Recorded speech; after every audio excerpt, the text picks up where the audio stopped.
from the past. Please listen carefully. CoCo.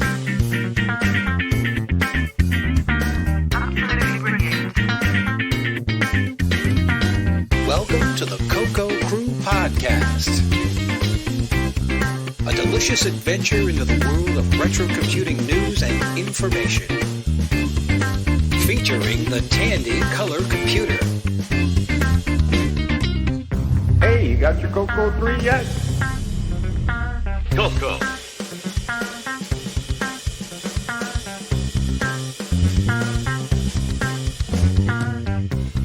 All right.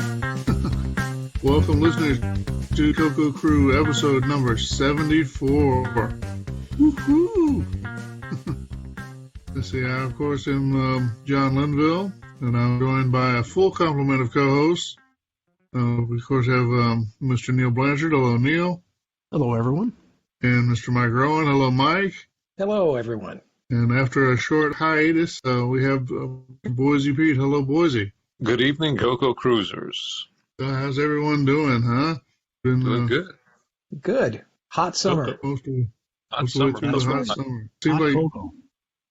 it always seems like the summer ought to be a good time for cocoa activities, but I guess it's always outside that still has a draw for people. So I don't know. I hadn't got much done myself, but who knows? Maybe other people are doing more. Coming up, well, Tandy Assembly was coming up. We're about 2 months out from Tandy Assembly. That should be a nice, big, happy event. Hoping to see everyone there. Hopefully, we're not all dead from the Delta variant or whatever.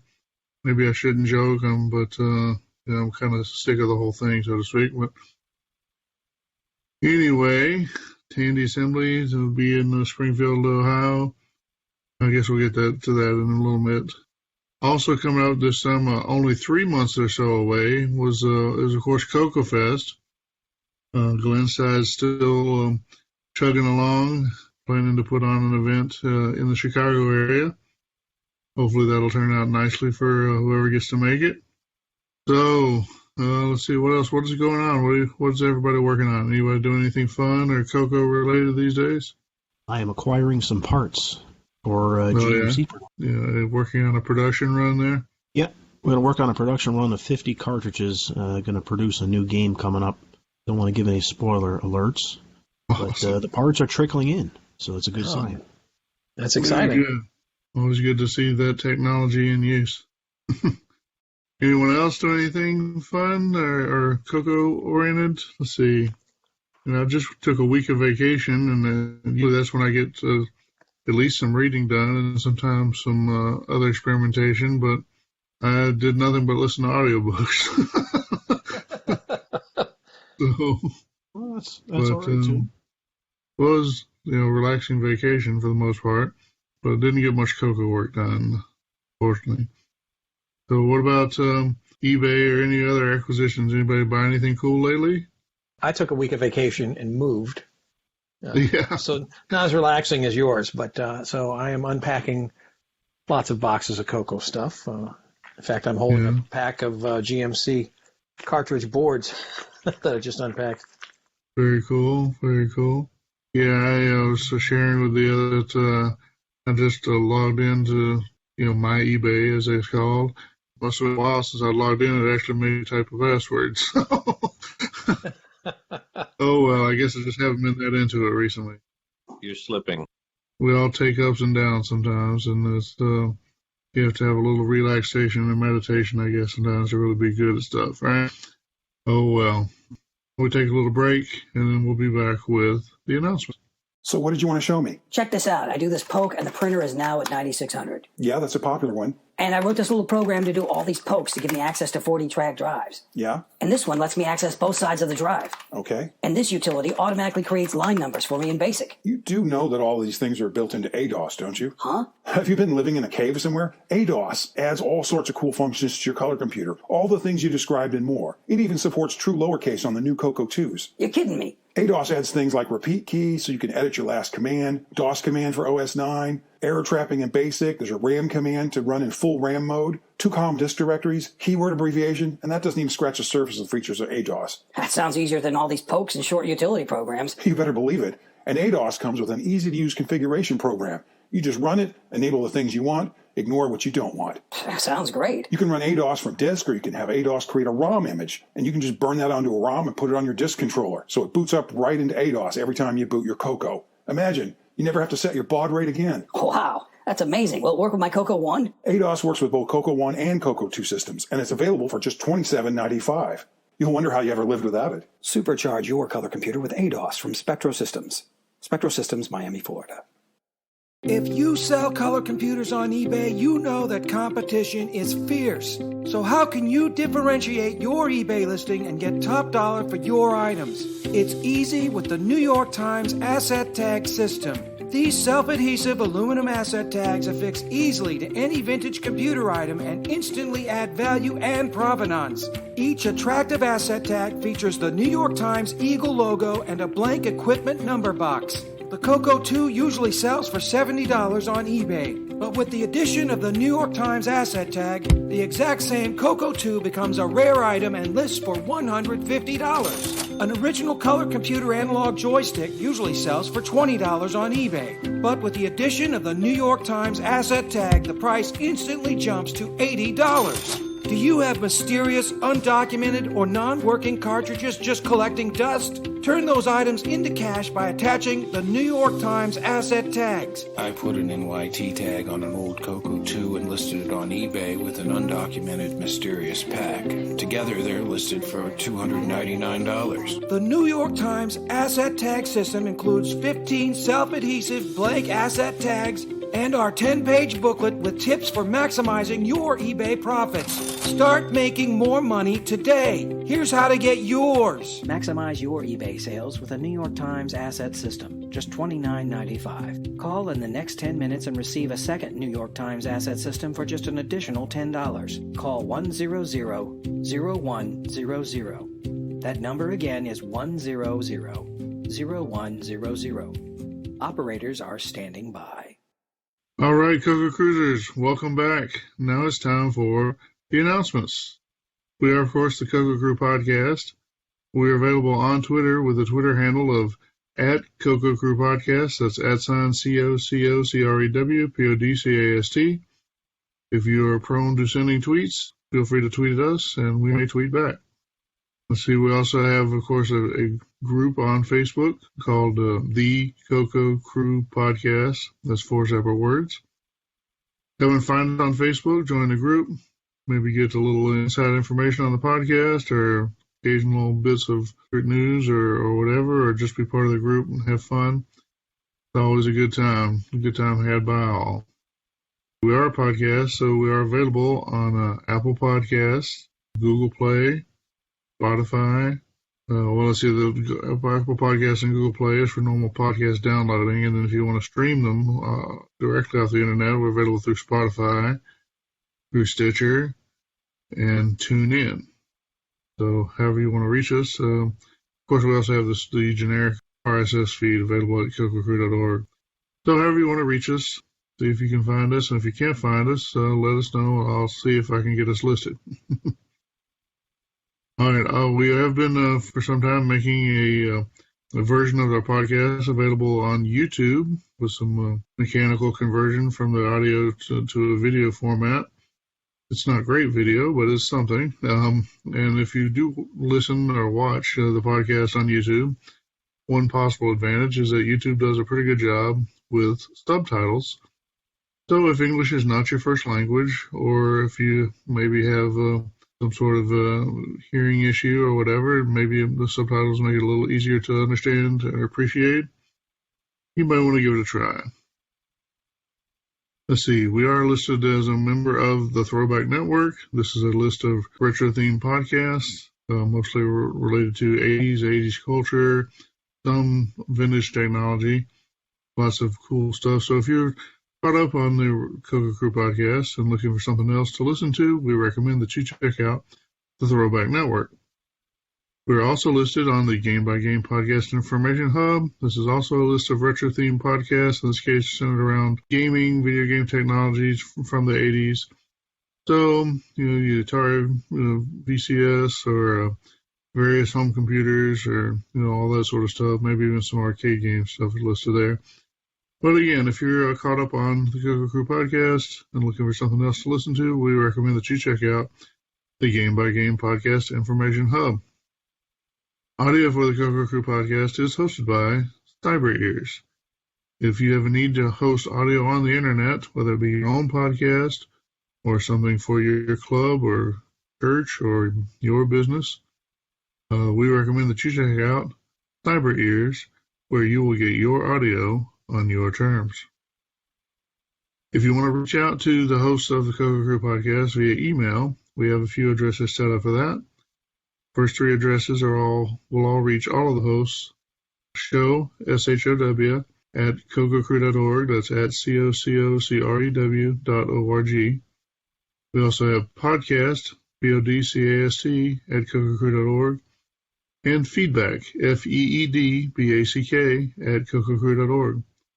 So any of those three addresses will reach all the hosts, so feel free to send feedback, praise, complaints, news tips, anything like that, suggestions, any of those groups or any of those email addresses. We'll be happy to get your email. If, on the other hand, you want to direct your email to one specific person, I, of course, we've got individual addresses. I'm available as John, JOHN, at CoCoCrew.org. Neil is available as Neil, NEIL, at CoCoCrew.org. Mike is available as Mike, MIKE, at CoCoCrew.org. Boise is available as Boise, BOISY, at CoCoCrew.org. All right, so those are kind of our standard announcements. Before we get into our announcements of events, for the past several years, Boise has tried to bring a little touch of, say, an academic flair to the CoCo community with his CoCo Call for Papers. Of course, in 2020, it was sort of postponed due to, events. Well, 2021, he wants to resume the CoCo Call for Papers, bring Tandy Assembly into the presentation. And so since Boise is here, I'm going to let him expound upon that a little bit. Thank you. Yes, so since the CoCo Fest has been postponed from last year, we didn't get to do a call for papers last year. So this year, given the proximity of CoCo Fest and Tandy Assembly together, I'm setting the due date for Wednesday, September 29th for submissions, and that will be just in time for Tandy Assembly that coming weekend. So Wednesday, September 29th is when I would ask that anyone who wants to submit a paper for the CoCo Call for Papers do so. I've already had some queries via email, and we'll be accepting those. We'll present those papers I'm sure, at a table somewhere at Tandy Assembly, and then we'll carry those papers over to CoCo Fest the following month. So we'll do a twofer.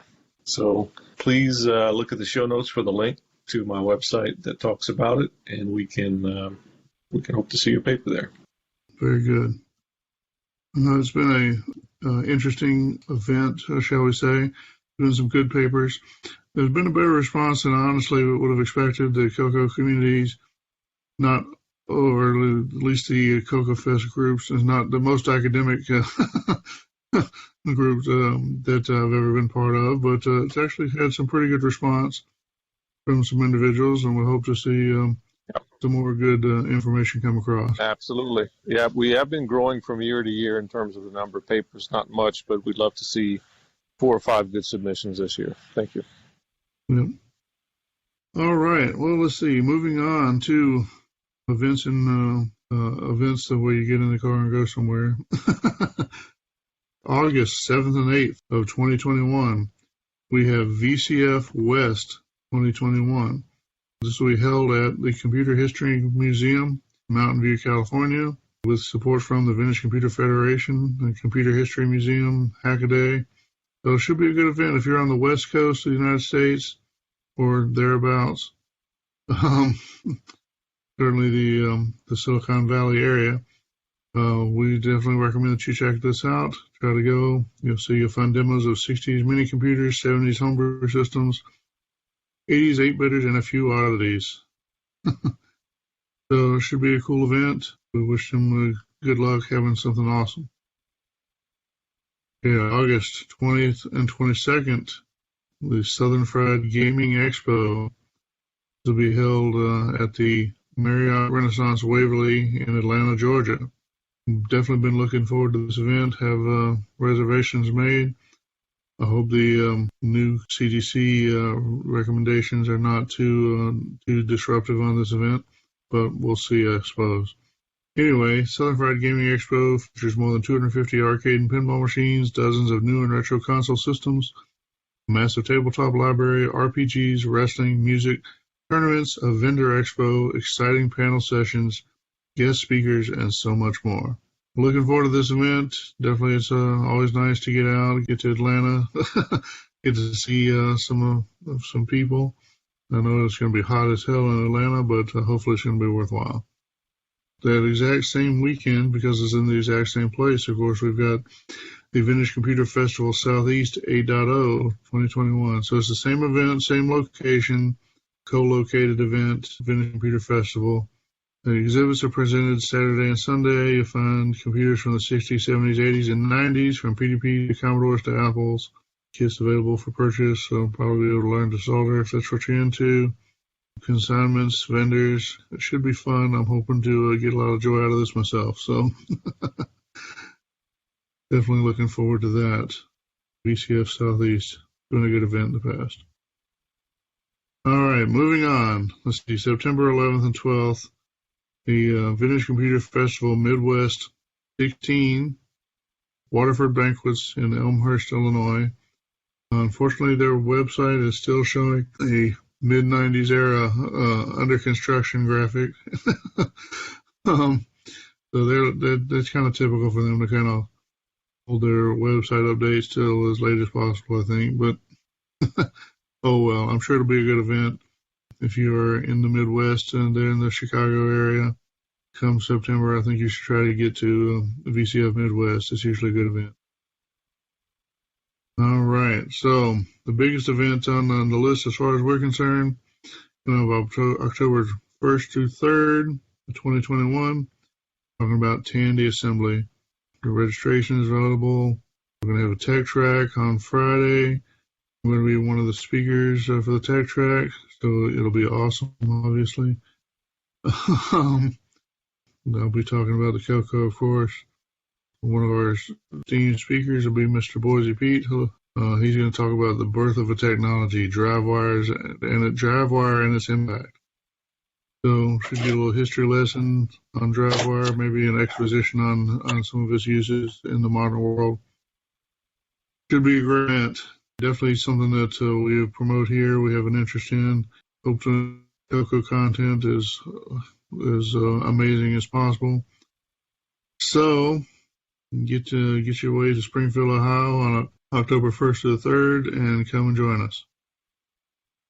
Coming up the next week, October 8th through the 10th, VCF East 2021, held in Wall, New Jersey at the InfoAge Science Center. And they have a great collection of various old computers, definitely from the 60s and 70s and 80s. Lots of heavier stuff there. They've had some great donors for that stuff. Nice group of guys. You can get to the northeast part of the United States, sort of the New York area, that first week of October. After you come back from Tandy Assembly, then be sure to check out VCF East 2021. All right, moving along to November 5th through the 7th, 2021, the Midwest Gaming Classic. Let's see, the Midwest Gaming Classic is a trade show featuring 150,000 square feet of retro and modern home video game consoles, pinball machines, arcade video games, tabletop RPGs, computers, tabletop board games, crane games, air hockey, and that's just the start. Being held at the Wisconsin Center in Milwaukee, Wisconsin. So, never been to this event. I know Ron Klein always spoke pretty highly of it. I'm probably not going to make it, but if you're in the Midwest, you should try and see what you can figure out. Of course, there's an unfortunate scheduling conflict here. That weekend, November 6th through 7th, of course, is the last Chicago CoCo Fest, being held at the Holiday Inn Elk Grove Village in Elk Grove Village, Illinois. They've got a different, nicer venue than they've had in the past. Hopefully they'll make good use of it. It's CoCo Fest has always been good to meet and greet with lots of CoCo people. And so, if you're a CoCo person, it ought to be on your list of things you want to do, after you get back from Tandy Assembly.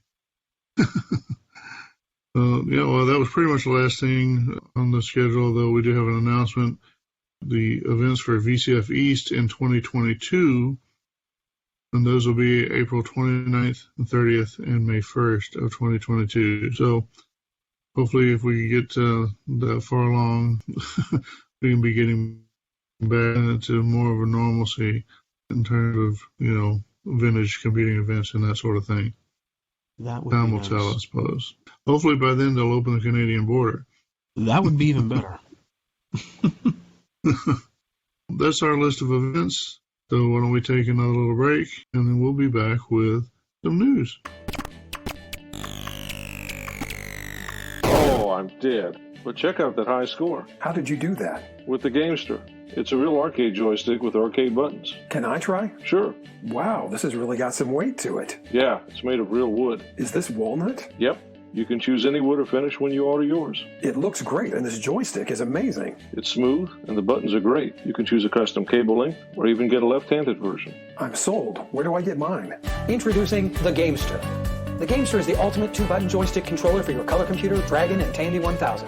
The Gamester features a genuine arcade-quality joystick with 2 large arcade-quality cherry switch buttons on a single surface. Every Gamester is built to order. Choose the wood for your cabinet. Choose custom paint or stain and finishes. The Gamester is designed to last a lifetime. To build yours, simply reach out to Neil Blanchard by email. Neil@CoCoCrew.org. That's NEIL@CoCoCrew.org. Experience genuine arcade controller action for all of your favorite color computer, Dragon, and Tandy 1000 computer games. For true arcade action, it's the Gamester. Since 1994, Cloud9 has made cool stuff for your color computer. Now Cloud9 is proud to announce the 2MB Triad Plus memory expansion board. The Triad Plus works in 2 ways. Purchase just the Triad Plus board to expand your Color Computer 3 from 128K to 512K of RAM. Or add the new Protector Plus MMU to access the full 2 megabytes of static RAM aboard the Triad Plus. And the Protector Plus MMU utilizes full buffering to protect your CPU.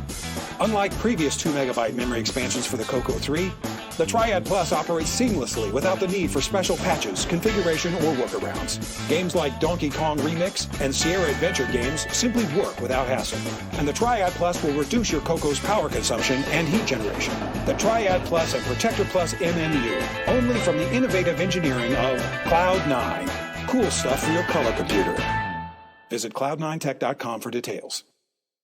All right, CoCo Maniacs, welcome back. Now it's time for some news. We're going to start it off with something that I'm sure we're all happy to hear. We have a new release from Mr. Jim Gary.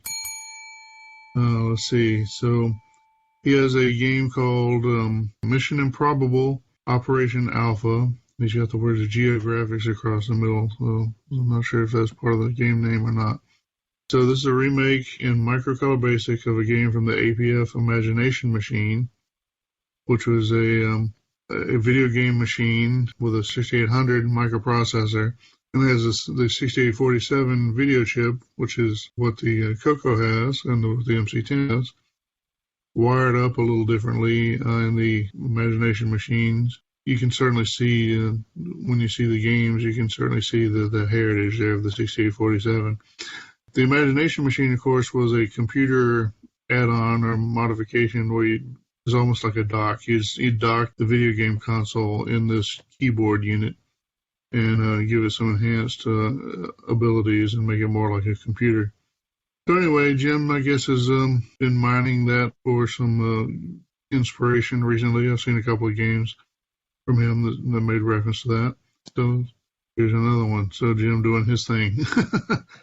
This is a really, really cool game. I really like the look of the layout. I don't know. It's almost like there's kind of a cartoon feel to it, like where you can see all the rooms and you can see the guards and everything you're trying to avoid. So really cool game. And it's cool that it came from the APF. Yeah, that's pretty cool. Good work, Jim. Good to see you doing stuff. We've got a post from Paul Shoemaker to the CoCo group on Facebook.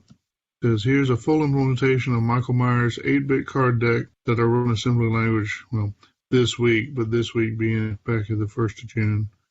I modified this card design slightly by outlining each card with a very light blue color. This allows for overlapping cards to be distinguished.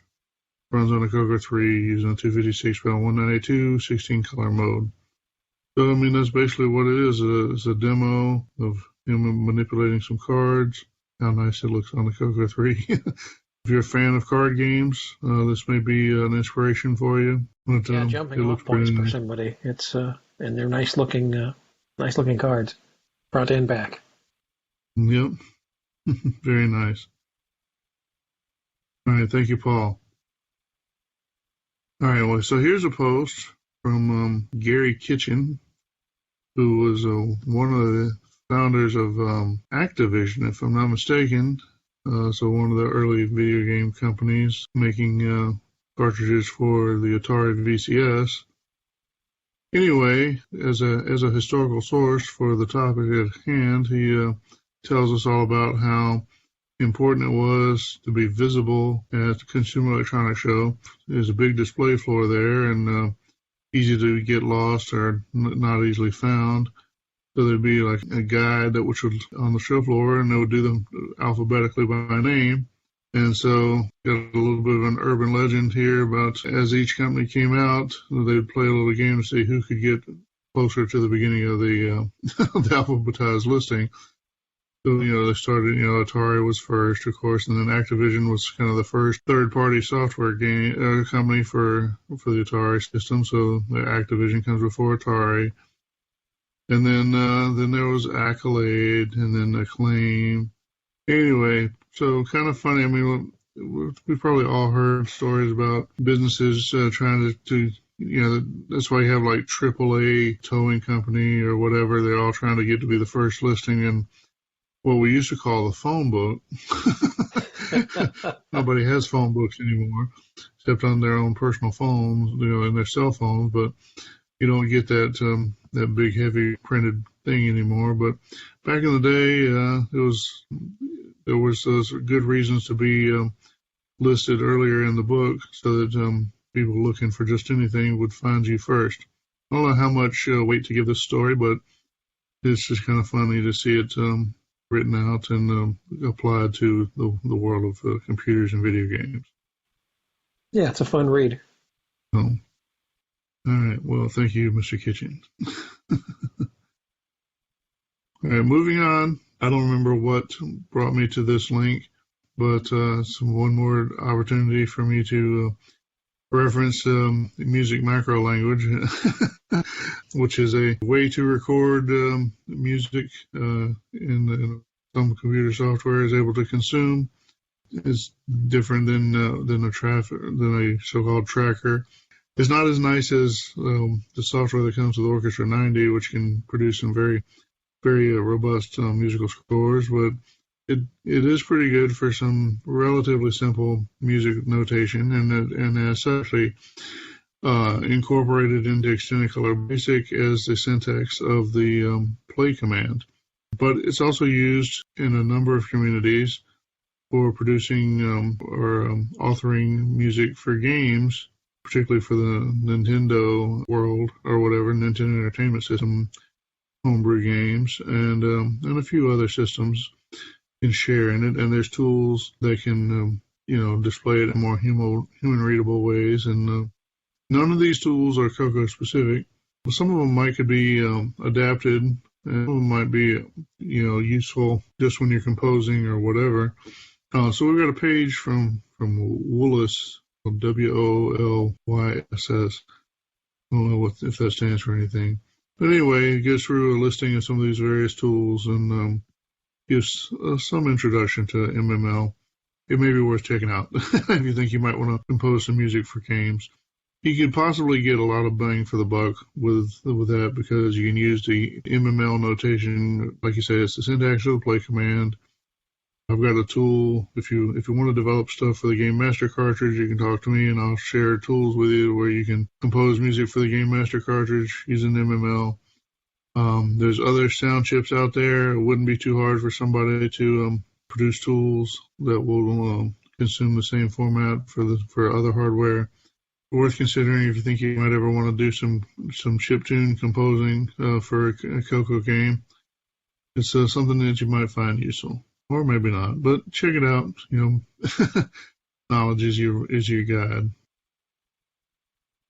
So here, I think we may have mentioned this before, but I got a whiff that maybe he'd gotten a little farther along. So this is he in this case is Alan Cox, who is someone with some fame in the Linux world, and who also happens to be a retro computing person and also one of my former coworkers. Alan appears to have a bit of a place in his heart for the MC10.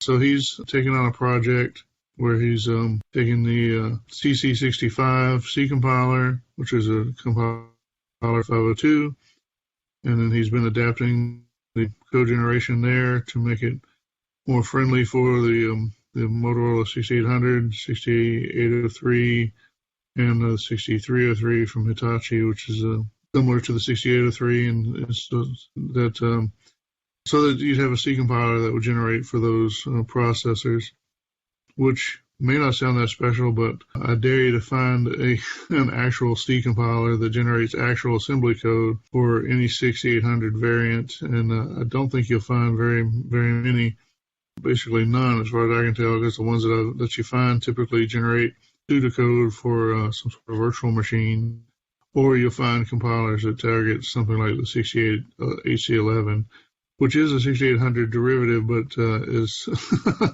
a lot more capable. Anyway, the point being is I think he's still working on this. He's got check-in dates from a couple of months ago, making some progress on a Unix-style C compiler chain that targets those processors. If that's interesting to you, if you understand what I'm saying when I say that, it might be worth your time to take a look at what he's got and see if it's useful for you, and or see if you can help him advance it. All right, the next news item is Defender by a good friend of the show, Mr. Jim Gary. This is a YouTube video of a game that Jim wrote. It looks to me as though it reminds me of Missile Command, the game for Atari, more than Defender, which is what I would think the name would evoke, the Defender game from Williams. But it looks like Missile Command with a number of different buildings and things coming down from the sky, lines coming down. And it's, of course, what's interesting, as always, is that it's in semi-graphics mode, obviously, for the MC10. Looks like an interesting game in BASIC, I believe. Yep, written in microcolor BASIC, right, John? Yeah, I think that's right. So yeah, that's a 10-liner, I believe, too. So that makes it more impressive. No doubt. But yeah, similar to Missile Command. Cool little game. The next news item is Puny Inform, a new library for writing text adventures for old computers by Frederick Ramsberg. This is a library for writing text adventures using, is it ZIL, the Zark implementation language, John? Is that right? This one actually targets the Inform 6. Okay, so that is different from ZIL. Yeah, it's a different input language. The output, of course, is a Z machine output, but yeah. Right. Now, since I'm not too keen on this, what games were written in Inform 6? Were there any popular games back in the day, and is there a Puny Inform interpreter for the CoCo? So this is all on the input side, so this is all for building the Z machine files. So like the Zork interpreter or whatever basically should work. I see. So this Inform 6 is the language to write the adventure game in, and the output is code that ZIL will. I got it. Okay, this is pretty interesting now. Now that I understand it, it looks like a language with, I wouldn't say C-isms, but I see include statements and object definition statements and things like that. So it looks like you can write your adventure game in this language, and then the Puny Inform, does it do the actual compilation? Well, so the story is kind of longer. This Inform was created in, it's got its own history. I'm sure it's probably the early 90s or maybe the early late 80s. Anyway, Inform was created in the earlier mid-90s time frame for people to write new interactive fiction games and run them with, Zork or Z machine interpreters. And then it evolved very much over time. And then I think the Inform 7 came along probably kind of at the height of the everything has to be object-oriented kind of craze. And so Inform 7 is significantly different from Inform 6.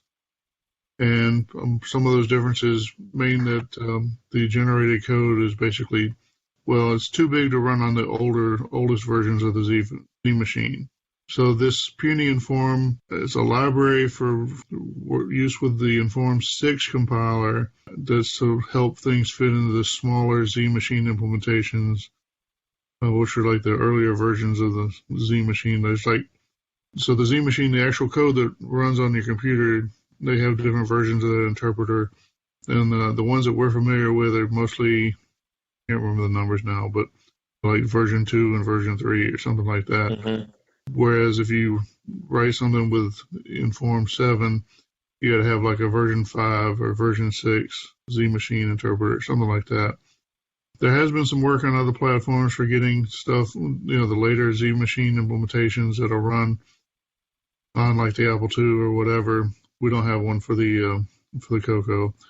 So the point being, if you wanted to make use of this link and write your own interactive fiction game, you could write it in Inform 6 with this library, and then you'd have to adapt the existing Z machine interpreter that we have, which we actually do have the source in the community, or you could just steal it off of a Zork disk or something like that.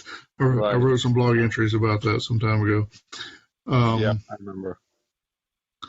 But anyway, you could write a new program using this, right. And the puny Inform in particular will help to keep it smaller and more feasible to run on a CoCo.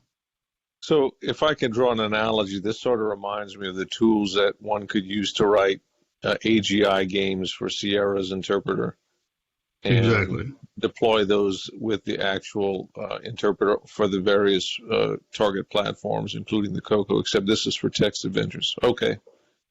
Yeah. Very nice. I see that there's 5 articles to walk you through installing puny Inform and then writing code for an interactive fiction game. This is pretty neat. Thank you for sharing that. The next news item is Hibernated 1, Director's Cut, TRS-80 Color Computer by Stefan Vogt. Hope I'm pronouncing that right. Wow, this looks like an actual boxed game on a 5 1/4-inch disc. Is this something new, John? It looks like it looks €35. Is that right? Yeah, that's like I said, it's a new release recently, within the past month or so, and he's hit basically every retro platform that he could find, that he could manage to get a Z machine interpreter to run on. Wow. I'm not 100% clear on what. I think he's basically using, he's cut out the Z machine interpreter or rebuilt it from the community source, but I think he's using the same one that we've got for Zork or whatever. I'm not 100% sure on that one. He was interviewed on CoCo Talk, I think, but I haven't listened to the interview, so I don't really know if that's the case or if they asked him about it. But anyway, pretty neat. You can get the box software, and like I said, for the CoCo or for your TI-99 or for your old DOS machine or whatever he's looking for. And in the grand tradition, he's got the very colorful artwork on the box that obviously looks nothing like what the game will actually display. Yeah, but that looks amazing. It does. Poster. He's checked a lot of check boxes there, so cool retro experience for sure. It even has a little label at the bottom left that says Tandy TRS-80 Color Computer, 5 1/4-inch diskette, as you would expect when they would use the same box for multiple platforms and just put the platform name on a sticker. That is really neat, man. That's awesome. Yeah. Great attention to detail on that. Talk about, this is the stuff that just, I mean, this is really neat. Really neat. New from Carriage Return New Line Cinema. Good morning, Major. Sir, why was I brought here? What you're about to hear is classified top secret presidential. What is this place? This is where you'll train. Major, the war isn't going well for Earth.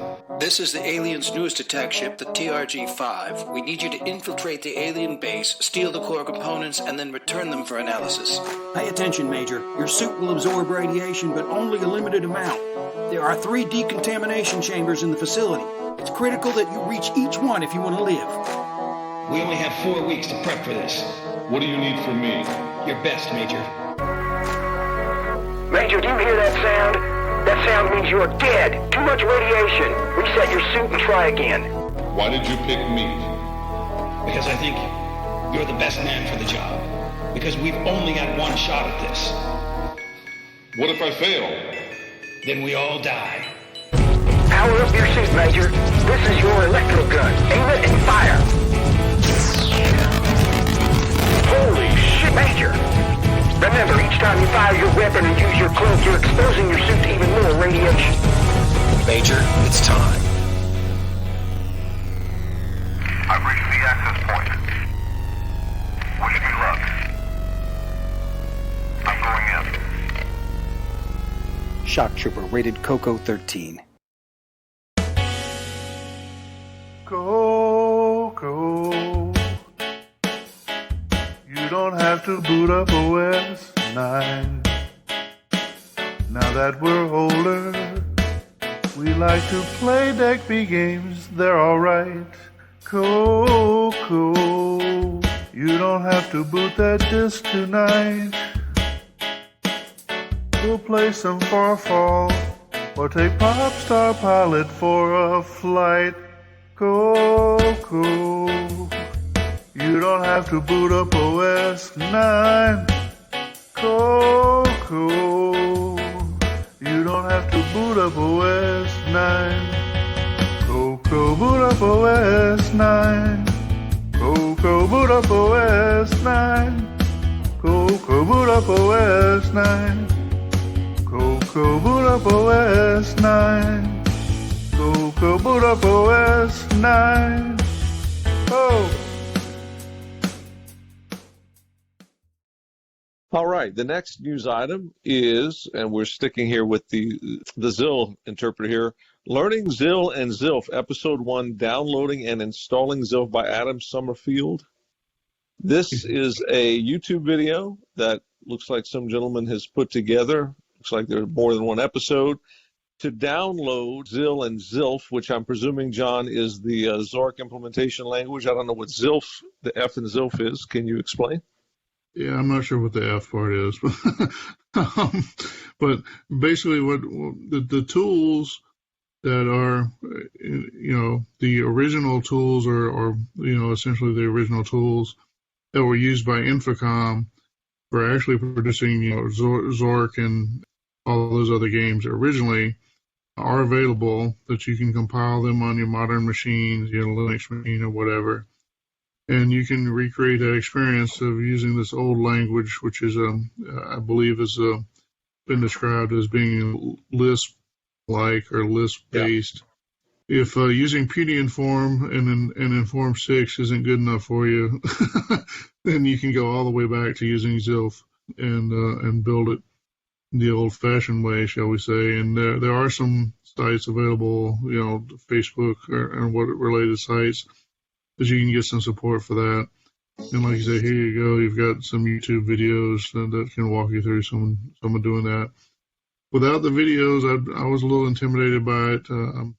Obviously, I still haven't done it, so I must be a little intimidated by the process. But it'd be a really cool way if you have that text adventure deep inside you. It'd be a cool way to implement it. ZILF, by the way, is just the open source version of ZIL. Wow, that's a lot of good information for people who want to do some adventure gaming on the CoCo and other platforms. Yep. All right. The next news item is Nitrous 9 EOU setting it up and running it on VCC and CoCo SDC by Ken Waters. So this is a video by a gentleman who goes by the name of Canadian Retro Things. It's a YouTube video where he sits down and goes through the process of installing and running Nitrous 9 EOU, ease of use, on maybe an emulator. I can't really tell just by going here if he's using a real CoCo or not, but yeah, maybe he is CoCo or VCC. Okay, he's using VCC. Yeah, walking through the whole steps of installing it, booting it up, playing with the GUI, and launching a few games. Yep, so it's always nice to have some video instruction. That's the way people learn nowadays, right? I don't know how to do that, so I'll go find it on YouTube. So always good to have some content there. Got some late-breaking news from Kevin Phillips. Of course, we interviewed him and Michael Rywalt a number of podcasts ago. These are the two gentlemen that are working on the 6809 implementation that is going to be pipelined. They are still interested in recruiting some 6809 assembly experts for writing benchmark tests for their project. So if anyone wants to help Mr. Phillips and Mr. Rywalt, get in touch with them. Cool. We've got another Jim Gary input for output. He even titles it Another Basic 10-Liner Pack Rat. So it says another basic 10-liner game inspired by a simple program from the APF Imagination Machine. Time is limited for each cheese to efficiency at maneuvering the maze is key to a good score. 30 is the maximum you can get. Anyway, you got some sort of little maze game, and you're picking up blocks of blue cheese, I guess. Yeah, it's blue. Yeah. It looks like it disappears and moves away from you if you're not quick enough. So, it could be a fun little game. And again, it's usual. It looks like Jim's normal fare. Very good stuff. And a way to get some good use out of your MC10. So I think he's at MC10. Well, yeah. All right. Thank you, Jim, once again. All right. So let's see. So the next one comes from someone calls himself Nostalgia Nerd on YouTube. The title is Software Hidden in Records. So it says you may have heard of backmasking. So the messages within song, usually on vinyl, which when reversed will reveal themselves. Could the same occur for computer code, computer games? Let's try some code backwards and see if anything reveals itself. Yeah, this was kind of a tongue-in-cheek article because you can't really play computer data backwards and have it make sense to the computer because, the ordering is very specific with headers and things like that, that if you played it backwards, it's not going to work. But this article does go on to talk about software that is hidden or is part of a song or at the intro of a song that actually is loadable code, specifically the examples here for the ZX Spectrum. So you could get secret messages that way if you loaded it into your computer. And it even talks about cases where you could sync up the software, as it's playing, and you would actually get pictures and lyrics and stuff synchronized with what you were listening to music-wise. So, yeah, kind of cool. Yeah, I mean, it's that's something interesting that's happened in the past. It probably, imagine if you picked up a Britney Spears album and suddenly you heard modem sounds or something. I guess that'd be the closest to being appropriate. I couldn't tell the difference myself, but exactly. There's your dad telling her to get off the phone. Yeah. Anyway, it says free Britney when you hook up your ZX Spectrum. Exactly. All right. Well, let's see. Moving on. So this is a link to archive.org. Not sure who mentioned this or what, picked it up somewhere and threw it in here. But it's a link to, you can download PDFs or whatever, a book called Basic Programs for Small Computers, Things to Do in 4K or Less. Well, it does mention Color Computer on the cover. It's a Compute Books publication. It doesn't specifically say MC10, so I guess there were 4K versions of the CoCo available. So flipping inside of the introduction, it does mention the MC10. So if you've got a small memory computer, particularly the MC10 or a 4K CoCo, and you're looking for something to do with it without having to solder, you might check out this book, Basic Programs for Small Computers, and see if there's any interest to you. Good for the retro value as well. Yeah.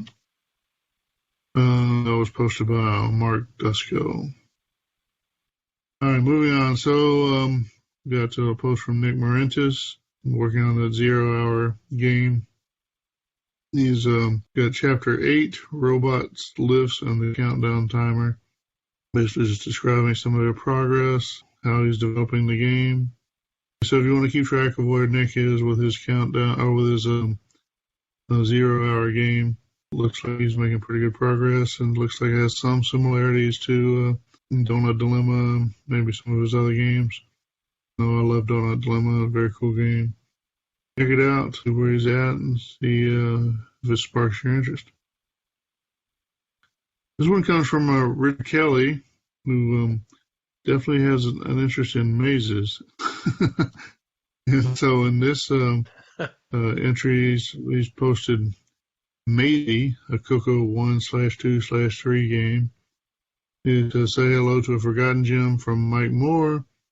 Your goal is to gather 4 machines overcoming technical hurdles called moss. But it's not quite that simple. You must do this in a constantly changing maze, and there are enemies popping out of nowhere, I guess. These enemies are armed and dangerous, and colliding with them or their shots is lethal. You can shoot back, and your shots can blast the enemy as well as any walls in your way.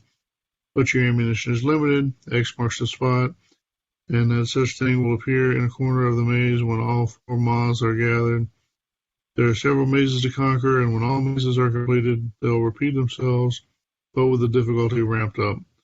Originally released on issue number 110 of T&D Software near the tail end of the magazine's timeline.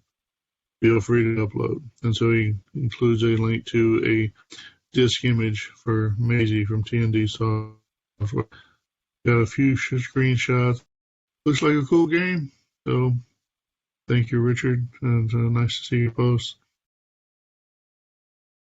In continuing that theme from Richard Kelly, we've got Retro Rick's Maze Making Algorithm version 3.99 Alpha, and another link also called Want to Know How Exactly This Algorithm is Written.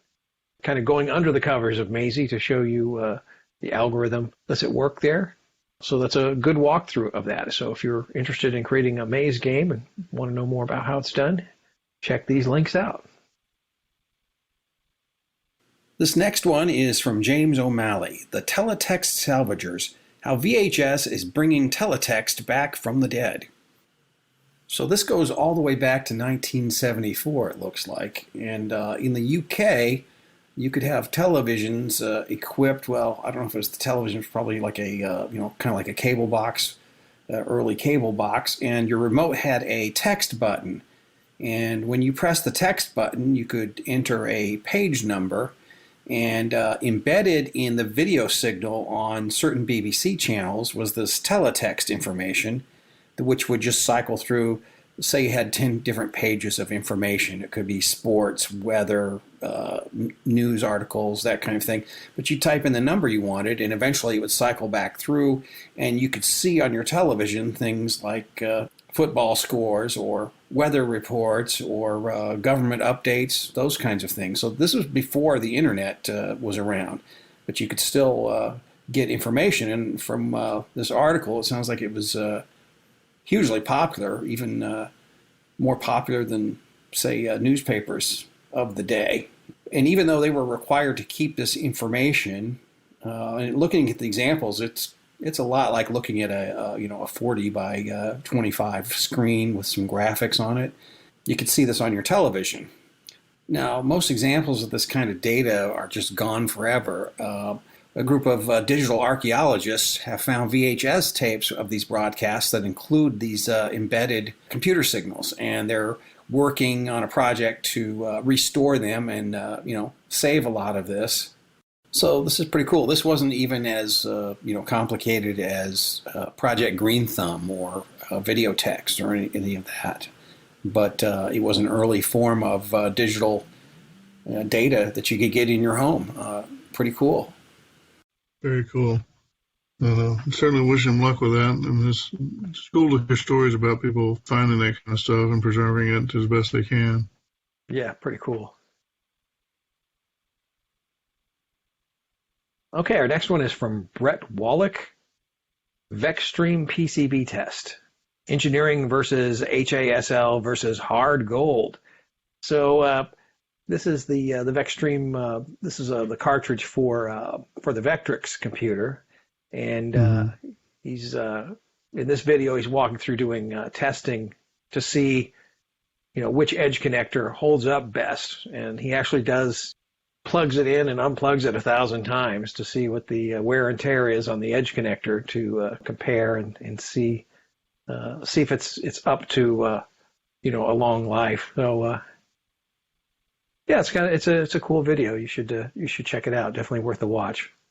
Yeah, it's definitely cool, and like I said, it's for the Vecstream PCB, but you're gonna have similar results with any connector PCB for these different finishes, and people think they know more about this stuff than they really do. Is what I find, having produced some boards, and essentially being told by some people that if you don't go for hard gold, that plug them in 3 times and they'll never work again or whatever. Find that not true. But with this video, like you said, he's doing the 1,000 insertions and extractions. You can actually see it doing some pretty serious wear in certain of the tests, but given the difference in price, maybe it's worth it, maybe it's not. It's going to depend somewhat on your expected usage. Yeah, pretty cool to see someone actually do it. Yep. Okay, our next one is from Benj Edwards. How the print shop turned people into banner wizards in the 1980s. That's good. If anybody who was around PCs and Macs in the 80s, you definitely knew print shop. It was to the point where it was usually bundled with a system that you purchased, but from Broderbund Software. Yeah, very cool way to spit out big banners and kind of using clip art and things like that. And of course, the CoCo had the Zebra Systems software that very much did similar things. There were other packages, the calligraphy packages, and all that kind of thing. So. Fun article and takes you back to the heydays of dot matrix printers. Yeah, you definitely would see those when people have a birthday party or something with their. Okay, we have another one from Mr. Jim Gary. Jumping Jack. This is kind of cool. This is another 10-liner game. For the MC10, it's just using ASCII and 10 lines of basic code, but it's pretty cool. You have to jump up, jump your man through openings in the platforms and make your way, up to the top to exit. And there are different, there are arrows coming at you that you have to avoid, and it's there's a certain amount of chance involved because you don't know when the next opening is going to appear on the platform above you. So you kind of have to hopefully outrun the danger so that you can jump up to the next level. But yeah, another cool game and amazing that it's in just 10 lines of code. So definitely check that out for your MC10. Pretty cool. Almost like a reverse Farfall. Yeah, I was kind of thinking that, it's similar to that. But yeah, interesting.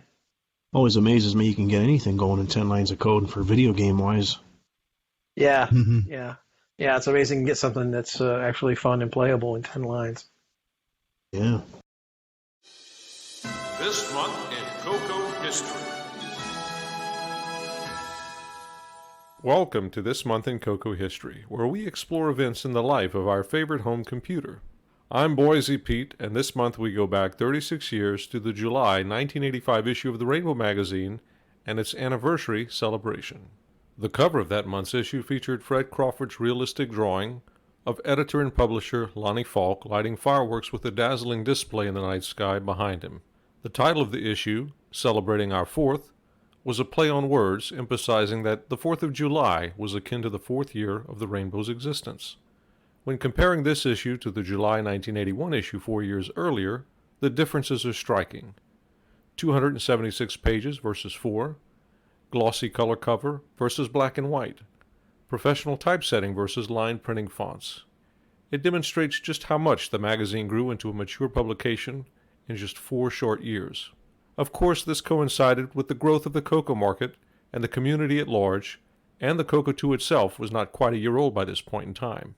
In fact, 4 pages of the July 1985 issue are a reprint of the very first July 1981 issue, starting at page 98. Indeed, 4s are everywhere.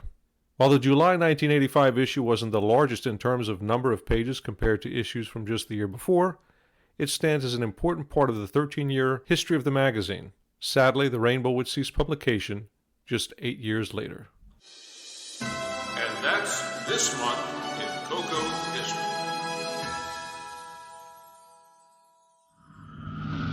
Can you translate your binary pulses into my computer? Try to form your thoughts into word patterns using binary systems. My computer can translate your pulses into my language. What makes Daddy feel like doing flips? What gives Mother such happy fits? A CoCo that's simply super fine. Take a close look at the CoCo package. Now, get CoCo today. Remember the name CoCo. You'll love its wonderful thrill. From Steve Strobridge, and he's released the CoCo 123 Summer 2021 newsletter. It is now available. That's the, for anybody that doesn't know, that's the Glenside Color Computer newsletter. That's been going for a long time. I think that's pretty much the only published newsletter going for the CoCo right now. Is that correct? Yeah, as far as I know. Yeah, so if you want some reading material, you can check out the Glenside Color Computer newsletter. Summer edition is now out. All right, next news article is from Kay Savitz over at the AtariPodcast.com. And this it's titled The Internet Archive Research Assistant, or the fun abbreviation TIARA. And this looks like a script that he's wrote here that actually looks at daily search Internet Archive for new items matching your keywords. So stuff that you search for all the time, anything that's new will get sent to you. This is what I'm gathering from this article here. Yeah. But that's really neat. That could be very handy. Yeah, it's pretty cool. And like I said, it's the archive.org is a great resource, but it can be a little intimidating or hard to get through, and certainly hard to sift through the same stuff over and over again. So you have a tool that helps you do some of that. So it's great. You can run it daily, and then it'll only show new items to you. Yep. That's really handy. Well, thank you for that, Kay. All right, the next news article is from John Whitworth. He's pretty big in the Dragon community, and it's titled, I should be ordering the final gold immersed Dragon MSX 2 Plus boards very soon. So anybody following this project, looks like it's coming close to completion here. Yeah. And that's the Sprite board. Yeah, I mean, it's a cool project. Kind of taking the guts of an MSX2 computer, making them available for the 6809 processor on the CoCo or Dragon. This is one of those where if I'd probably just say if you want to play with the MSX2, then maybe you should get one. But from a hardware perspective, if you want to do a project, and it's so cool to figure out how to make the hardware together. And hopefully we'll see some people show up with some software for it. That'd be cool. And see what comes of it. Yeah, it's going to add a lot of advantages for coding.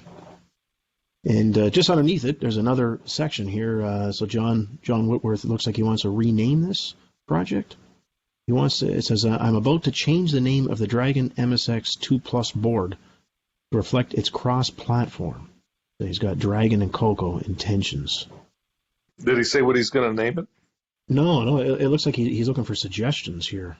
It does bring up an interesting point about these cross-platform hardware devices. Is how, the Dragon and the CoCo are so similar in architecture, but how do you name it so that you can evoke both platforms in a way that makes sense?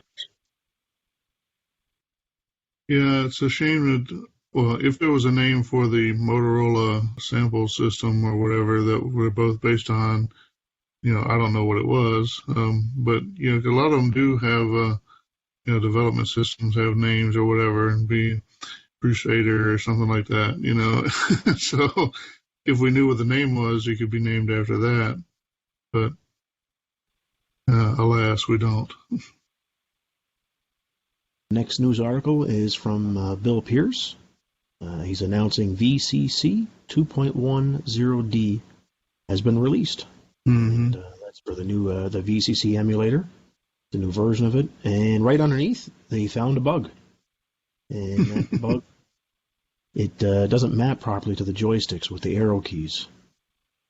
So that was found, and then underneath that, he posted a fix for it. So he just posted a bug fix for release. So now the mapping does work. That's good to see that project is still going. A lot of people use that emulator. It's pretty popular.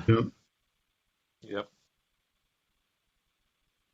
All right. Next news article is from friend of the show, Jim Gary. And he's got a new game ported over. It's called Frogs. It's by Mac Oglesby. It's like a Leapfrog clone, from what I can tell. It's text-based. Looks really neat. Mm-hmm. Yeah. Fun Leapfrog game. Yeah. There's another game for your MC10. Very cool. Thank you, Jim. The next one is from Sheldon McDonald. I'll be doing a full boot menu and will make it easy to install and erase files off of the PSG. So the PSG is a sound card and apparently has a flash area.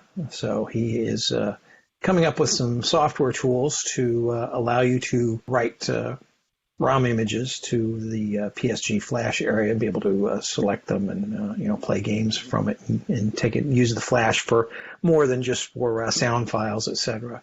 So that's a YouTube video, and you can check it out. He's done some good work with it, so I mean, I'm glad he's having fun. Yep. Yeah, pretty cool. Pretty cool. All right, the next three links we have are all related. This is from Arthur O'Dwyer. Castle Quest Exhumed.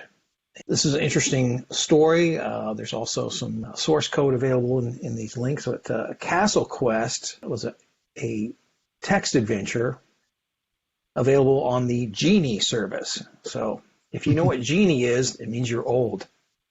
Yeah, exactly.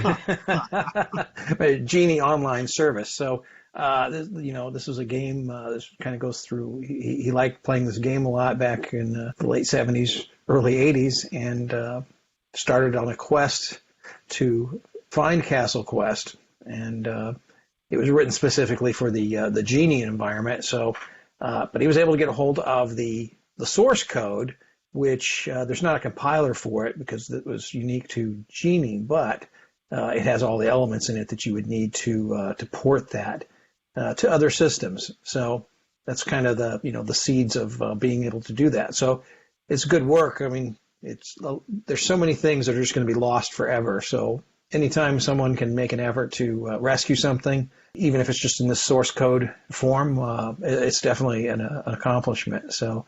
Plus, it's fun to go all the way back to 1980 to playing online games on Genie. So definitely check this out.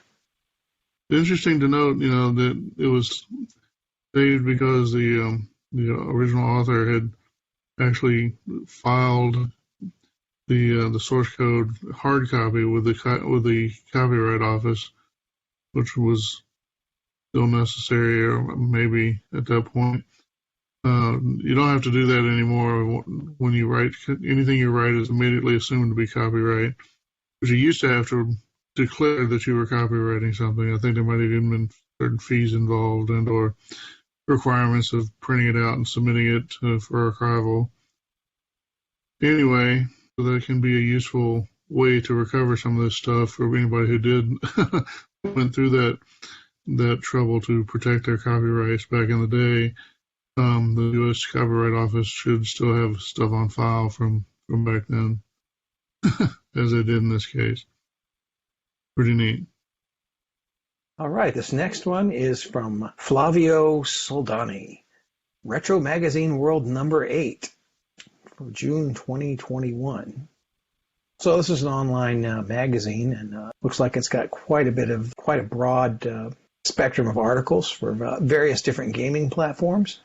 Looks pretty cool if you're looking for something to read, something new to check out. Definitely follow this link and head over to Retro Magazine. Well, I mean, I'm not endorsing it. It's just something that's new and somebody's putting it out there. Check it out. If it interests you, then you may want to support the project. Okay, this next one is from Allison Johnson at The Verge. Today I learned about the Karateka's 37-year-old Easter egg. Now, and this is a fun one to read. Apparently with this game, if you put the floppy disk in, upside down, then it would load up a version that showed the intro screen and everything upside down on your computer. Yeah. Which, that's pretty amazing. They even talked about he didn't think that the publishers would go for it, and lo and behold, they did. It's some of the quirkiness of the Apple II design, the video buffer memory is laid out in kind of a non-intuitive way, and you can figure it out mathematically, but you got to do some weirdness to it, right? And so as a result, many, maybe even most Apple II games that plotted any kind of bitmap stuff tended to have a lookup table somewhere where you would look up, let's say for a given line, you say, here, tell me the beginning address for line 5, something like that, right? And then you'd use that to plot the rest of line 5 or whatever. And so what it turns out, when you're doing something like that, if you sort the table in reverse order, then everything will come up upside down. And so whoever came up with the idea, well, if you put in the disk upside down, we'll have the reverse table in there, and then all the graphics will be upside down as if it was somehow related to the flipping the disk. So it's a really neat idea. I mean, you could reasonably do something like that with a CoCo game, but I don't think there's any good reason to write your code that way. If you did, then theoretically you could do something, but you'd probably be more trouble than it's worth just to rewrite your code that way. But, kind of cool. That's fun. All right, our final news article for this month is from Mr. Jim Gary. It's a port of Blastar by Elon Musk, and yes, we mean that Elon Musk. This is from a 12-year-old Elon Musk that's been ported. He actually wrote it for the Spectra Video 328. And is that right? Spectra Video about 8 years ago, I guess. Yeah, right. But it's from his original source code, and it's a little shoot 'em up space game. And it's been ported to the MC10, so kind of fun. Yeah. Pretty cool. All right, well, that's the news for this month. I hope that everyone enjoyed listening to it. So why don't we take another small break, and we'll be back with some feedback. Time to learn with CoCo House Rock. I know that a computer has memory and disks and a microprocessor, but how does data get between all of these different things? It's called the data bus. It's like a highway that connects all of the places data needs to go inside the computer. Like a school bus? Actually, it's pretty similar. Come along and ride the data bus, taking data anywhere it needs to go. data highway has a line for every bit, running parallel lanes all in a row. Data moves down the highway between RAM and ROM and peripherals and the CPU. When they each take turns, data gets through. What keeps everything from talking at the same time? No need to worry on the data bus. Control lines regulate and keep the data sound. Through decoding, every place has an address, and the destination always can be found. Data moves down the highway between RAM and ROM and peripherals and the CPU. When they each take turns, data gets through.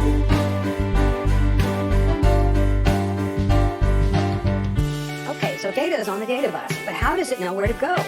That's controlled by another bus called the address bus. Every device has its own unique address. The address determines where you read data from or write data to. So every device is connected to the data bus and the address bus? Yes, and the microprocessor, or CPU, controls whether a device is reading or writing on the data bus. So the CPU prevents devices from all sending data at the same time? Yes, in fact, the devices can't write to the data bus unless the CPU allows it. It's just like sending a letter. You specify an address and the data goes to that address. That's a great analogy. Data goes riding along the bus.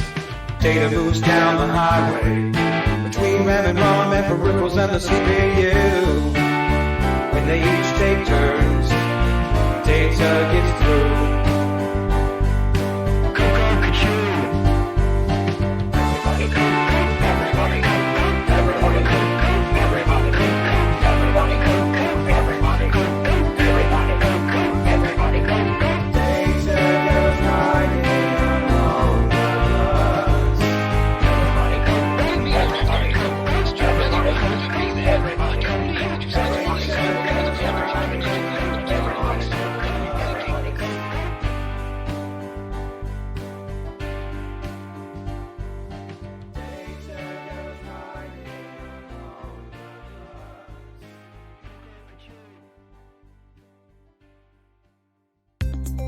Learn how to use your computer for more than just games with Hot CoCo magazine. Hot CoCo is packed with business application programs, home management help, programming tips and tutorials, product reviews, and more. Subscribe for just $24.97 for 12 issues. That's 30% off the newsstand price. Let Hot CoCo show you how much time you can save with your color computer. And save even more time with Instant CoCo, the cassette version of Hot CoCo magazine, containing all of the programs that appear in the issue. See the latest issue of Hot CoCo magazine for details. Hot CoCo, available at fine retailers everywhere. Fred. Yeah? Remember when I wanted to run the business on our color computer? Yeah. And you said it was too hard to move back and forth through all those different programs. Yeah. And you said all the software would cost $1,000. Yeah. Well, you want to hear something? No. VIP Library integrates all the applications we need, and guess who sells it? Tiny Tim. No, SD Enterprises. Swell. All 6 VIP applications are combined onto one disk. VIP Database, VIP Writer, VIP Spell, VIP Calc, Terminal, and Disk Zap. So we can do mail merge, finances, correspondence, all with VIP Library. Yeah? Yeah, and it's not $1,000. It's just $169.95. Wonderful. Finally, we'll have time to go see a movie. No. VIP Library, the only integrated application suite your CoCo will ever need.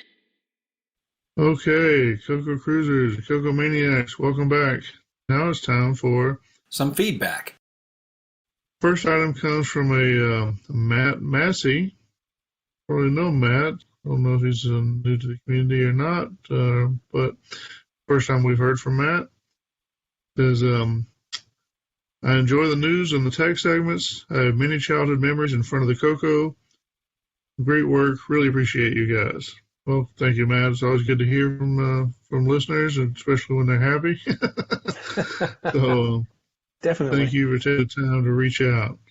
Good to hear from you. And let's see, I got one more. So this one comes from Mr. Brian Weasler. And it says, hello, first time giving feedback. First off, enjoyed the interview with Torsten Diddle. He's a very interesting man with a very interesting CoCo past. And second, I want to give feedback on Neil's comments about eBay. course, I bought my share of items on eBay. I have 2 sold items, but not since the changes. Do have some items I plan on selling it on eBay is easy to sell. I guess it's an easy move to make there for it. Easy to sell on eBay. Where I live, I'm the only CoCo for about 80 miles. Also want items I sell to end up in CoCo users' hands and not an eBay flipper. If I list something lower in price, probably try the CoCo marketplace. Unfortunately, I'll probably go to eBay, but dragging my feet all the way. Thanks, Brian Weasley. Yeah, well, I understand. I think both of what you're saying there is that eBay kind of sucks, but they do have a big audience, and which is really what you need when you're selling stuff. Especially if you want to get a good price. But, we all want to avoid the eBay flippers. It's always hard to know how to make that call because you also don't want to cheat yourself. But nowadays eBay, maybe you're cheating yourself when you use eBay. So, call to make. I don't know. Yeah, it's a tough Anyway, one. But thank you, Brian, for the feedback.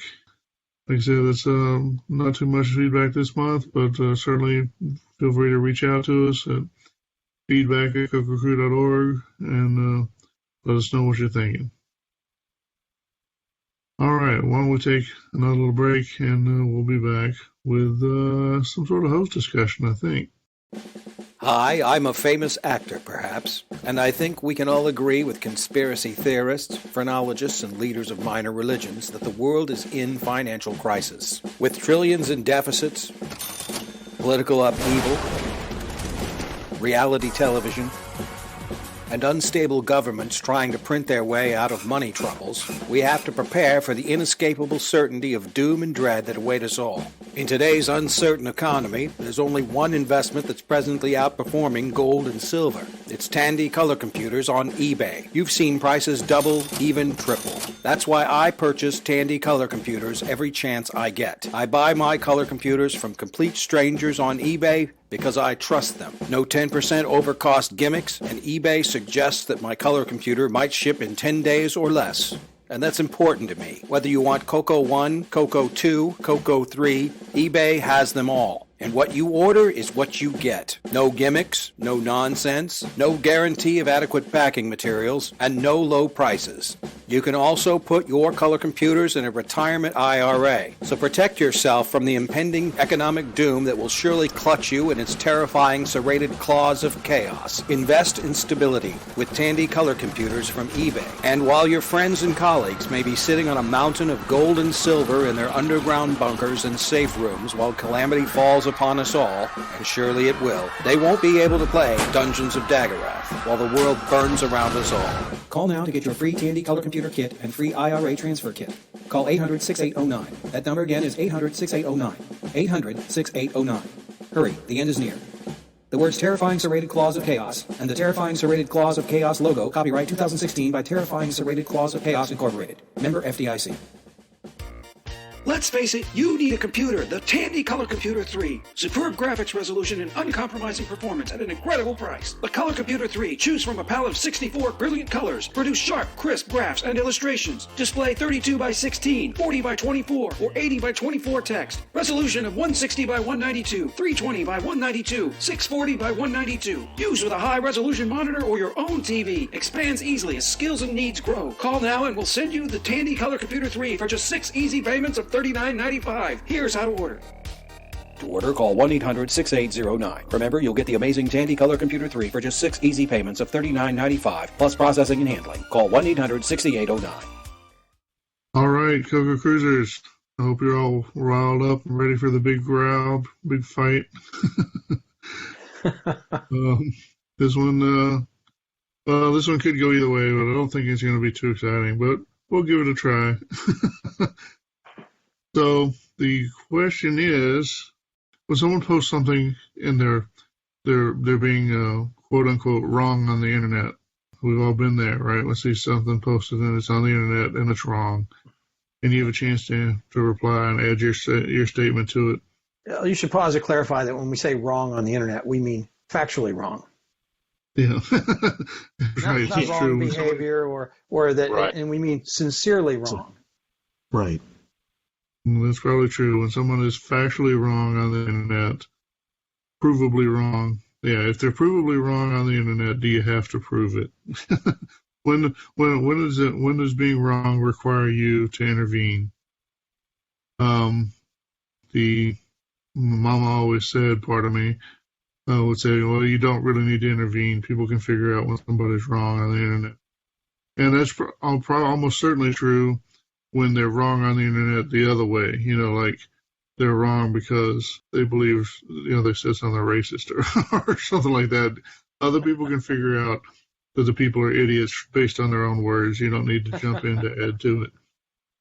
But in terms of factual wrongness on the internet, there's nothing really wrong or incorrect with posting an answer, I suppose, especially if there's a question involved somewhere.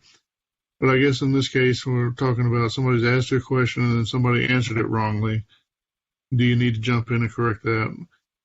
Maybe. I would say probably, if the person has answered it incorrectly in a way that's going to damage that potentially damages the person asking the question, either they're going to lose money or they're going to hurt themselves. In that case, you probably should at least give a little and mention that there's a problem with the facts as presented, or something like that.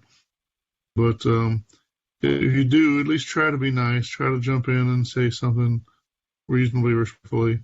I'm sure there's people who are out there going to accuse me of having not followed my advice, but pot kettle black in most of those cases.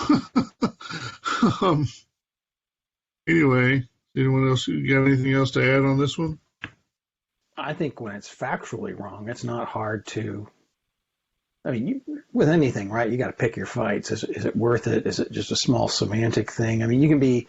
It's kind of a double-edged sword, because if you work with computers, someone might accuse you of being pedantic, but when you're talking about code or hardware or signals on a bus.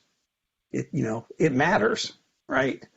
If you're at the wrong address, or those things matter, but you can also usually cite some other source to prove your point. So it's not just a finger pointing match, or your own experience. So I think that's, and you don't have to be nasty about it either. You can just politely say, oh no, if you look on this page in the technical reference manual, you can see it's spelled out. It's really this, pin on the PAI, not the one that you said. And that helps the entire community, and it helps the person who was wrong get it right the next time.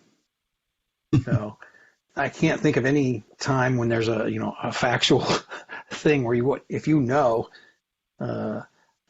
might just say it in that kind of a way. If you're worried about offending someone, you can say, oh, take a look at this. It says something else here in this technical reference manual, so you don't have to take the heat yourself on everything. But some things are cut and dry like that, and others may not be. They may have more to do with opinion or a certain context, and sometimes those make for really good discussions, as long as people are intellectually honest and not getting into a gripe match or flame war. So, can be sensitive sometimes. Some things you think are obvious, technical, cut and dried. This is true or this is not true. And some things are the difference between ASL and LSL, which seemed cut and dry, and then clearly became a point of contention. But, hopefully it doesn't always have to happen. How about you, Mr. Boise? I'm sure you're someone who has an opinion on this sort of discussion. Well, I do believe that, to quote a often stated phrase, facts matter. These days you hear that a lot. I do believe that when someone is incorrect, and usually people posting on the internet are incorrect just merely through ignorance. I don't mean that in the pejorative sense, but they just don't know better or mistype something. I think it's incumbent upon people to set them to the right path not in a mean way. There are some people in the community that I've seen use blistering commentary to correct someone. I don't think that's the way to do it. But we should all strive for accuracy and correctness, and that goes all the way to putting that spelling CoCo with capital C's in both COs. Something I'm a bit stringent about. So yeah, I'm all for correcting people, but do it in the right way, because I believe everyone wants to learn, wants to understand, you go with the assumption that everybody's trying to do the right thing. So I think there's plenty of room for correction with the right attitude. I agree with that in general. It should be that way. But also experience dictates that not everyone wants to actually be correct when they can be, if they think they can win without having to be correct. And how many times have we seen that spiral out of control when someone doesn't take the right way in explaining the correct way, and then that causes snipey comments, and it devolves into a online mudslinging situation, right? Yeah. Well, sometimes the mudslinging is already in place, and it just prompts more of it. Yeah, that's true. But anyway, I'll quit trying to dig up the past here. But we do have a resident authority on being nice. Mr. Neal, what do you have to say? I agree with what Mike Rowan was saying. It's kind of in the tone on how you correct somebody online. I mean, you can do it without being arrogant. And also by what you were saying, John, earlier, that if some hardware is at stake or something big is going to happen, if you don't help somebody, I mean, it's kind of nice to give somebody that information before they blow up their computer or even get physically hurt. So yeah, I'm definitely for it. I mean, it's a good thing. It just depends on how you do it. And as for wrong information, like you were saying, Boise, I mean, I guess some people, it just comes down to egos, and people don't want to admit they're wrong, even though they might know they're wrong. They post something. That's just a whole other thing. It's human nature, Unfortunately, you have that, especially in social media, but kind of got to dodge around it. Yeah, I agree. It's best not to start a conversation like that about you don't know what you're talking about. Right. Of course, I would admonish people to make sure that they've done their research ahead of time. It always helps to try to make sure that you at least have an idea that you're right, or if it's a question or a query, well, that's the point of that, is to seek an answer. But if you want to come across as an authority on something, and you want to make sure that you carry the right information to the post, I think, and it's incumbent upon you to make sure that you're accurate and correct. So, I think peer reviewing is always a good idea as well. Mm-hmm. Yes. Because sometimes relaying information, you may think you're relaying it correctly, but you don't realize that to someone else it means it comes across as something else completely different. So I know, like with my videos, you guys watched my videos first, and I got some feedback, and I changed some things to clarify them, because you want it to be accurate and understood in the way you intended it. So that process of finding those weak spots or errors is important, because it helps the community as a whole. That's right. All right. Well, so there you have it. It's okay. The verdict is, if you stick to the technical facts and try to keep a civil tongue, it's appropriate to correct factually incorrect proclamations. Otherwise, be nice and play nice, and do your best. Be good to each other. Does that sum it up? Yes, be excellent. Sums it. That's the law of the CoCo Crew. Boom. All right, we're going to call this to a close and take another break, and we'll be back with, whatever's left of the show. It's the one on your mind. It's a one of a kind.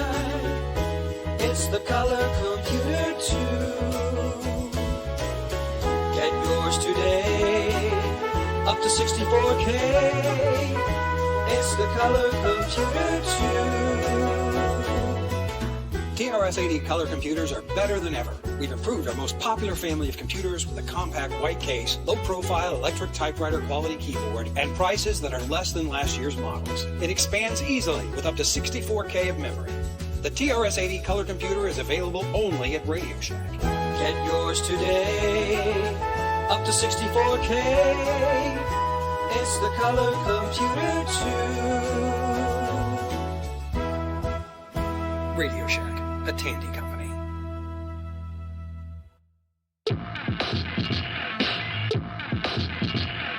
Gimme Soft presents Max Sound. Gimme Soft presents Max Sound. Gimme Soft presents Max Sound. Max Sound presents Gimme Soft. Max Sound is a hardware-software, high-quality audio recording station designed for the new Color Computer 3 by Lucas Industries 2000. Max Sound allows you to store real music and voices in the Color Computer 3. Max Sound will provide hours of fun for the whole family. From Helsinki to Christchurch, Max Sound, the quality recording studio of the 80s. From Gimme Soft. After more than a year of lockdowns, it's time to start anew. It's time to rejuvenate.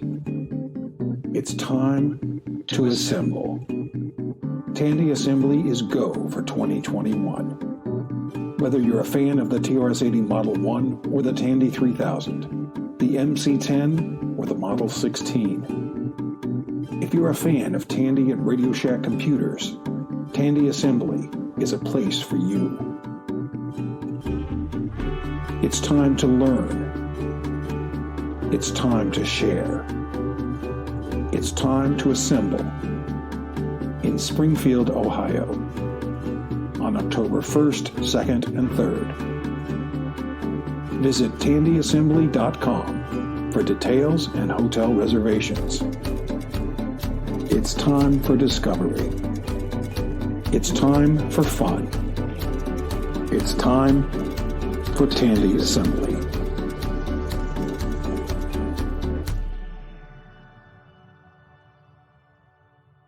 Welcome back to Neil's Corner on episode 74 of the CoCo Crew Podcast. This month I will be reviewing a homebrew game for the CoCo that is hard to believe 5 years old already. Have I given away the title yet? In case you didn't guess it, it's called Bouncy Ball. It was coded in 2016 by a fellow named Lee Patterson, who I luckily had the pleasure to meet at CoCo Fest back in 2016. This is where he showcased and released the final version. Special thanks also goes out to Simon Jonason, aka the Mad Coder, aka the Invisible Man, who also helped with some assembly madness. What is surprising me right now is the fact it's taken me 5 years to review this wonderful game. Well, I guess it's better late than never. Alright, on to the game. Bouncy Ball will run on any color computer with a minimum of 32K of memory. Tape or disc, and a 2-button joystick is optional. You can also select between RGB or composite when playing it on a CoCo 3. Bouncy Ball is inspired by the iOS game, Square Ball. This is a multi-level side-scrolling game. You control a perpetually bouncing ball that stays only in the center of the screen. You move left or right and guide it through the scrolling levels. The object is to collect and save the trees from the evil snowman hidden away in Snowman's Land. It sounds simple, but believe me, after the second level it gets real challenging, but also very addictive. For starters, each level has a time meter. You must collect all the trees, which are green squares within the given time limit, and find the exit, which is a purple square. While doing this, you want to avoid red squares that are death traps, and in the later levels, you don't want to fall off the level with the blank spaces randomly placed on the top or bottom portion of the screen. The level screens are very wide, and you sometimes have to figure out the maze path to go through. At the completion of each level, there is a separate screen that will appear and tally up your bonus points. For example, extra time remaining, and for how many trees you collected. When loading this game, there is also a level selection screen. It also keeps track and shows which levels you have completed and ones that are still open. Something else cool to mention, this game uses the lowest resolution graphics mode, which gives it even more of a retro feel. If you haven't already played this awesome game and would like to give it a load-em, you can download a copy of it right from Lee Patterson's website at www.8bitcoder.com. It is a shareware game, but if you really like it or just want to help support, please consider donating a couple of dollars to Lee. This perhaps might encourage him to code another CoCo game for us in the future. Well, there you have it. You've got another super fun game to play on your CoCo. Until next month, retro forever and happy CoCo gaming. New from Dicom, it's Paper Route. Deliver newspapers to your customers, but break their windows or damage their property and lose subscribers. I'm sorry. But earn points for breaking windows and damaging the property of non-subscribers.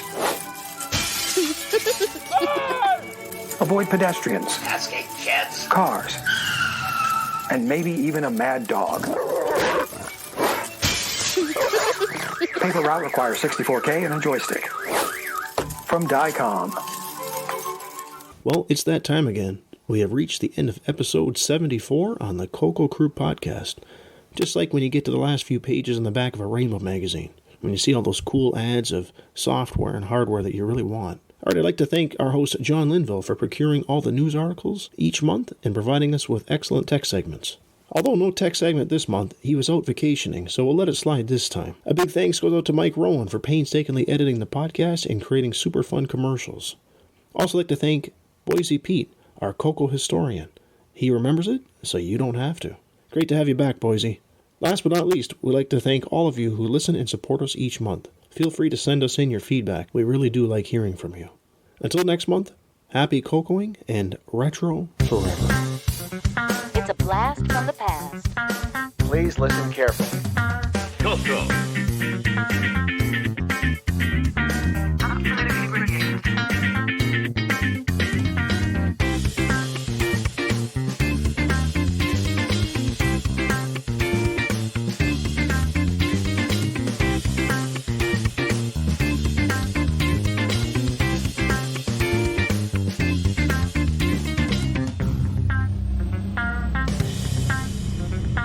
CoCo. CoCo. CoCo.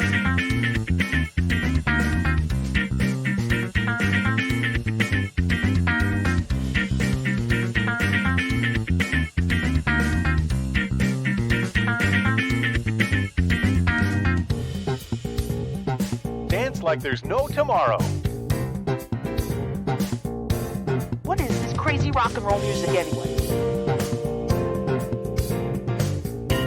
It's a blast from the past. Dance, dance, dance. Dance, dance, dance.